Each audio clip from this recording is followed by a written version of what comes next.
కథాస్రవంతి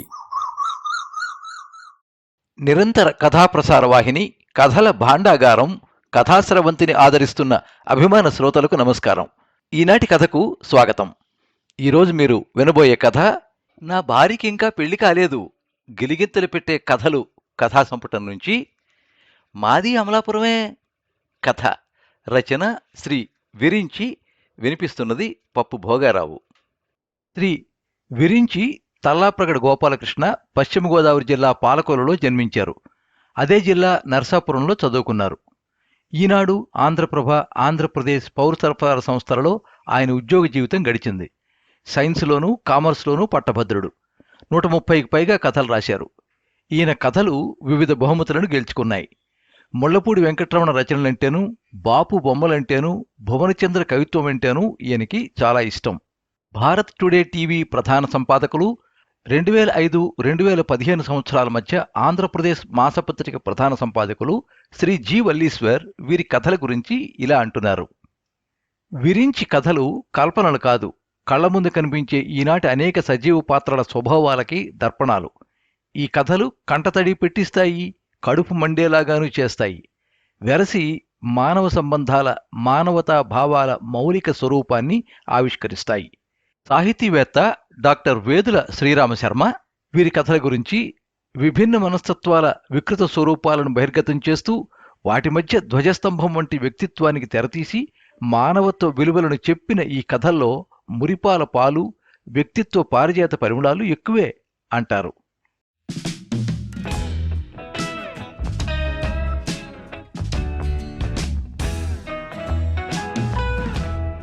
మాది అమలాపురమే అన్నాడు పేరుశాస్త్రి హాల్లో పడక కుర్చీలో కూర్చుని. గుమ్మంలో అడ్డంగా నుంచుంది వరలక్ష్మి వాల్జడ ఎడమ చేతిపై వేసుకుని కుడి చేత్తో సెల్లో వాట్సాప్ చూస్తూ.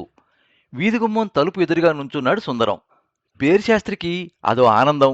కోనసీమ నుంచి ఎవరొచ్చినా వాడు దొంగైనా దొరైనా మాది అమలాపురమే అనడం ఓ అలవాటు. 50 ఏళ్ల క్రితం గజం 50 రూపాయలకు తండ్రి రామశాస్త్రి చిక్కడపల్లి త్యాగరాయ గానసభ దగ్గరలో కొన్న స్థలంలో 40 ఏళ్ల క్రితం ఓ చిన్న డాబా ఇల్లు కట్టాడు పేరుశాస్త్రి. అప్పట్లో తండ్రి అమలాపురం నుండి కొబ్బరికాయ లోడు లారీలు పంపిస్తే సుల్తాన్ బజార్లో చిన్న కొట్టు తీసుకుని వ్యాపారం చేసేవాడు. మొదట్లో 6 నెలలకో సంవత్సరానికో అమలాపురం వెళ్ళినా ఆ తర్వాత పెళ్ళి, పెళ్ళాం, పిల్లలు, సంసారం, వ్యాపారంతో కుదరలేదు. కానీ పుట్టి పెరిగిన కోనసీమ మీద మమకారం మాత్రం అలాగే ఉండిపోయింది. 4 ఏళ్ల క్రితం భార్య చెప్పా పెట్టకుండా గతించింది. కొడుకు ఇంజనీరింగ్కి వచ్చాక ఇంటిపైన ఓ 2 గదులు వేశాడు. ఇప్పుడు కొడుకు అమెరికా వెళ్ళిపోవడంతో దాన్ని అద్దెకివ్వడం కోసం పెట్టిన టులెట్ బోర్డు చూసి సుందరం కార్యరంగంలోకి దిగాడు. ఏం కావాలి అంది వరలక్ష్మి. ఆ వచ్చిన వాణ్ణి ఓసారి ఎగాదిగా చూసింది. ఒడ్డు పొడుగు, కన్ను ముక్కు, కుర్రాడు మహేష్ బాబులా బాగానే ఉన్నాడనుకుంది. ఇల్లు కావాలండి అన్నాడు సుందరం వినయంగా.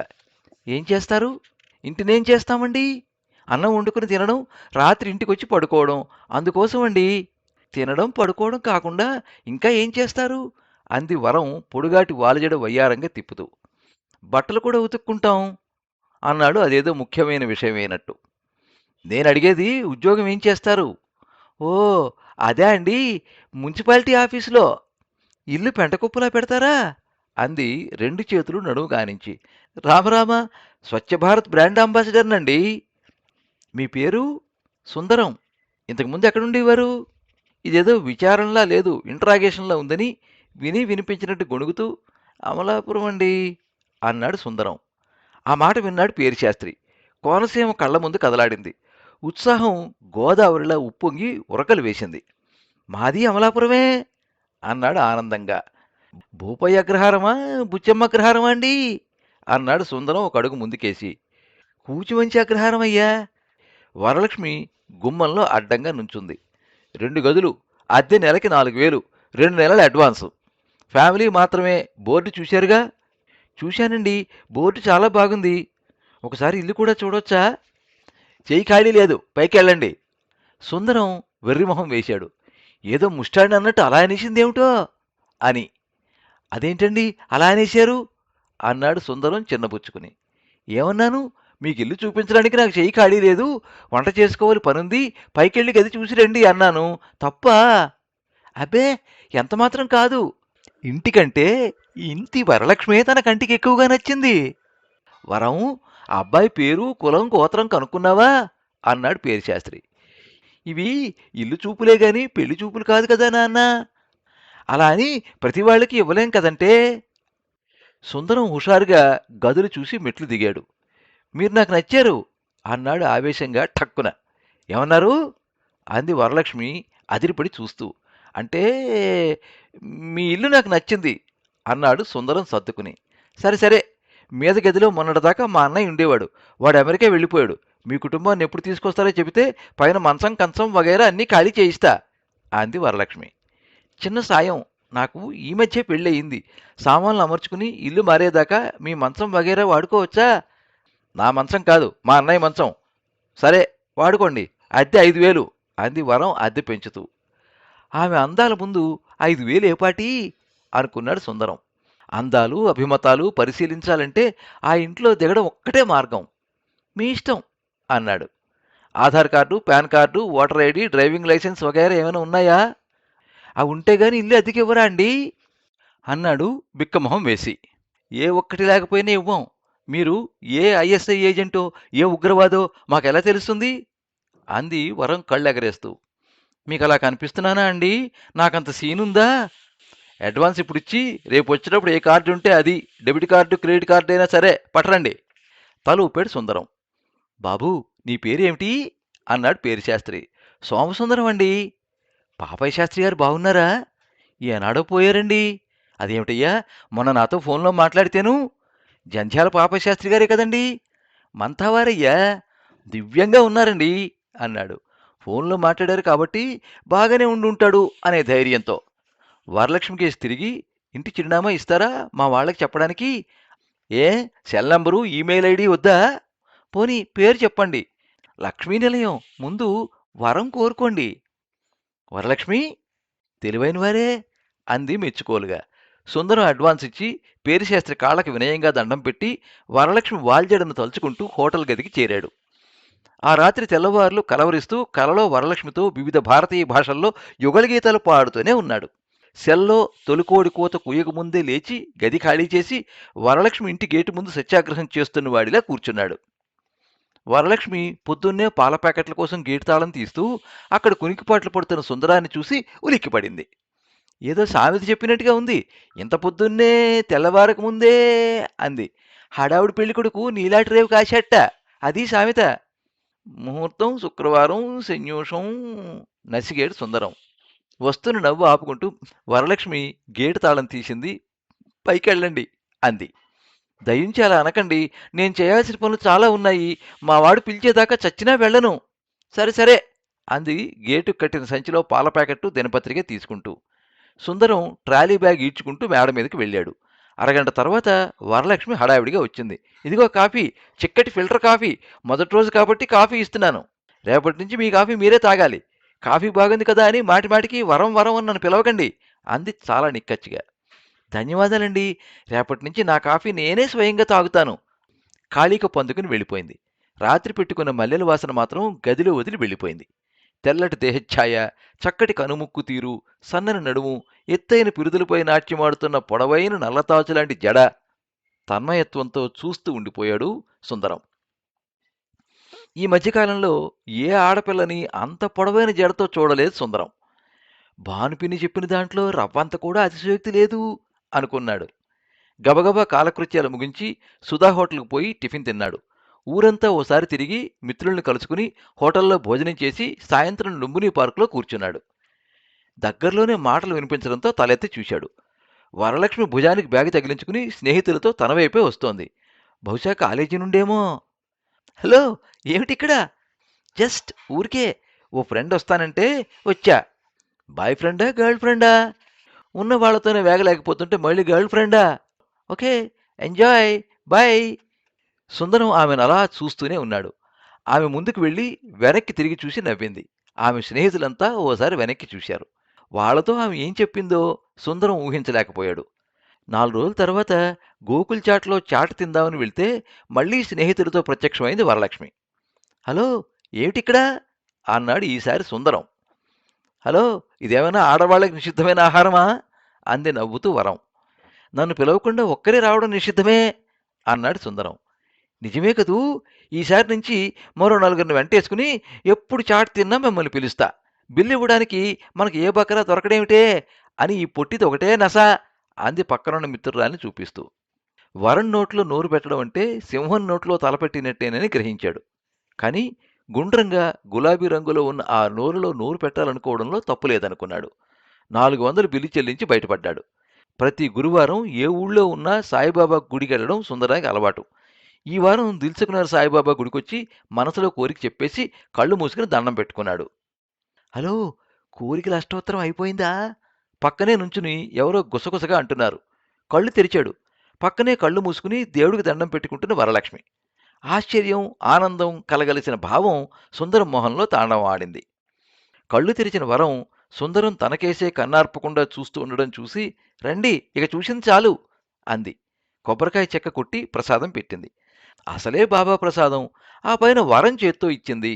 సుందరం ఎప్పుడూ ప్రసాదమొహం ఎరిగినవాడిలా గబగబా కళ్ళకొద్దుకుని ఆబగా తిన్నాడు. వరం ఏదో గబగబా మాట్లాడుతోంది. సెలయేటి వెన్నెల కురిసినట్టుగా ఉంది. వయ్యారంగా నడుస్తోంది. హంసగమనంలా ఉంది. సుందరం ఆ అందాల్ని చూస్తూ ఊహాలోకంలో విహరిస్తున్నాడు. హలో అంది వరం కళ్ళ ముందు చిటికేస్తూ సుందరం పరాకు చూసి.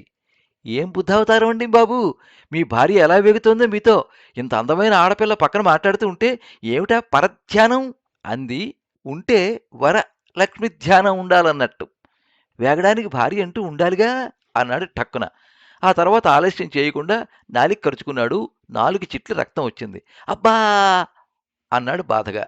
అయ్యో, బాధపడకండి, భార్య లేదా, పెళ్ళే కాలేదా అంది ఆశ్చర్యపోతూ. అమ్మ దొంగ, దొరికావు అన్నట్టుగా.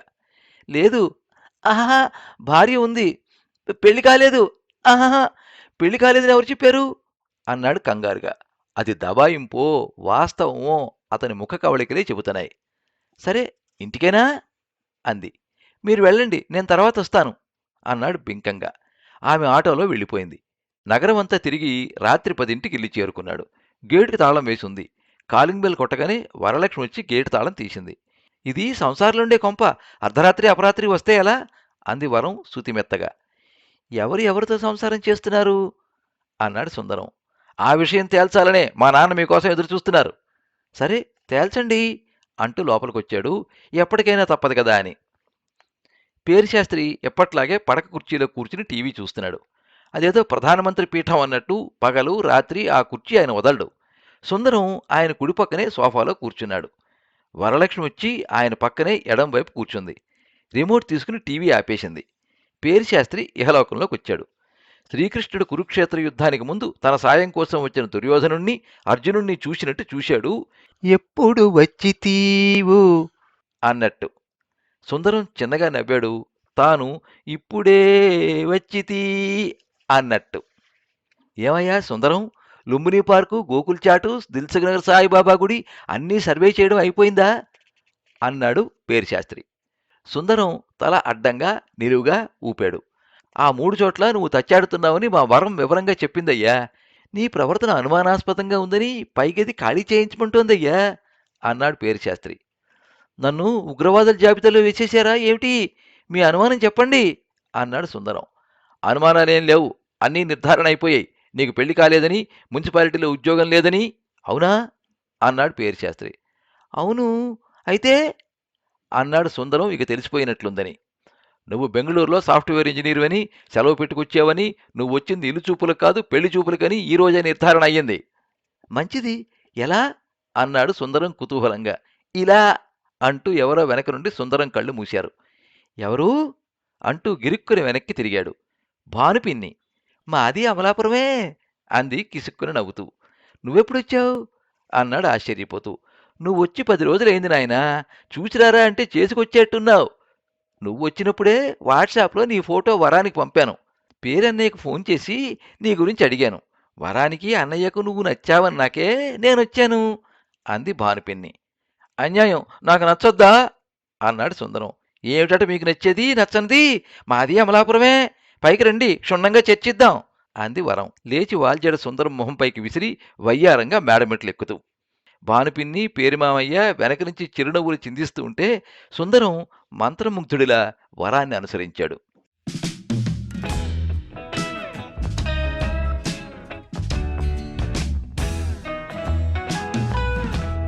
మీరింతవరకు మాది అమలాపురమే కథ విన్నారు.